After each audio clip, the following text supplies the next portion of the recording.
તમ સર્વને પ્રભુ યેશુમાં પ્રેમી સલામ, પ્રભુની સ્તુતિ, પ્રશંસા, સુંદર સમયને અવસરને તકને માટે ઈશ્વર પિતાનો હું પુષ્કળ આભાર માનું છું. તમ સર્વને રાત્રિ પ્રાર્થનાની અંદર સ્વાગત કરીએ છીએ. આવો આપણે એક વચન દેખીશું. યુહાનની લખેલી સુવાર્તા તેનો 14મો અધ્યાય અને 27મી કલમ આપણે જોશું. હું તમને શાંતિ આપીને જાઉં છું, મારી શાંતિ હું તમને આપું છું. જેમ જગત આપે છે તેમ હું તમને આપતો નથી. તમારા હૃદયને વ્યાકુળ થવા ન દો અને બીવા પણ ન દો. Hallelujah, hallelujah. પ્રભુના વચનમાં લખેલું છે કે હું તમને શાંતિ આપીને જઉં છું. જેમ જગત તમને આપે છે તેમ નહીં, પરંતુ આપણને પ્રભુ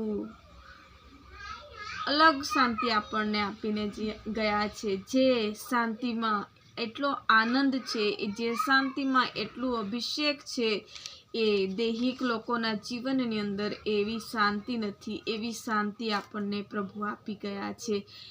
ખરેખર આપણા જીવનમાં કશું હોતું નથી તો પણ આપણે ખુશી છે. ઘણા લોકોની પાસે ઘણી ધન દૌલત સંપત્તિ છે, પરંતુ એમના જીવનની અંદર શાંતિ નથી. આપણા પ્રભુએ આપણને શાંતિ આપી એ મોટી વાત છે. માટે આપણે શાંતિ આપનાર દેવની આપણે આરાધના કરવાનું છે. આવો આપણે એક ટૂંકું પ્રાર્થના કરીએ. ધન્યવાદ, ધન્યવાદ, ધન્યવાદ પિતા, પુત્ર, પવિત્ર આત્મા દેવ, તારી સ્તુતિ કરીએ. આખો દિવસ ભરી સંભાળ્યા, ઉઠવા, બેસવા, ચાલવા, વાગવામાં અમારથી કોઈ પણ પ્રકારની ભૂલ થઈ હશે, તમે ક્ષમા કરજો પ્રભુજી. અમે પ્રાર્થના કરીએ છીએ મારા ઈશ્વર, હવે રાતના સમયને માટે ઓ પ્રભુ, તારા વચન થકી અમને તમે આત્મિક શાંતિ આપી માટે તમારો આભાર માનીએ છીએ પ્રભુ રાજા. અમારી સાથે જોડાયેલા એક પરિવારજનોને અમે તમારી પાસે લાવીએ છીએ. વિશ્વાસની અંદર તમે દ્રઢતાથી વધારી રહ્યા છો માટે તમારો આભાર માનીએ. અમારી સાથે જોડાયેલા એક ભાઈ બહેનના કુટુંબની અંદર ખોવાઈ ગયેલી શાંતિ તમે આપો પ્રભુ. તમારા વચન થકી અમે એમના માટે પ્રાર્થના કરીએ છીએ. તારા વચનમાં લખેલું છે કે હું તમને શાંતિ આપું છું, જે દુનિયાના લોકો આપી શકતા નથી એવી, પરંતુ પ્રભુજી તમે અમને આત્મિક શાંતિ આપી છે. ઘરની અંદર શાંતિ આપી છે પ્રભુ, જીવનની અંદર શાંતિ આપી છે માટે તમારો આભાર માનીએ છીએ પ્રભુ. એમના પરિવારજનોની અંદર તમે શાંતિની આત્મા તમે ઊંડેલી રાખો. શાંતિ આપો પ્રભુજી, જીવનની અંદર આગળ વધવાને માટે કજ્યા કંકાસની આત્મા એક ઘરમાંથી તમે દૂર કરો. પવિત્ર આત્માનું સામર્થ્ય અને પવિત્ર આત્માનો અભિષેક અને પવિત્ર આત્માની શાંતિ તમે રહેવા દો પ્રભુ.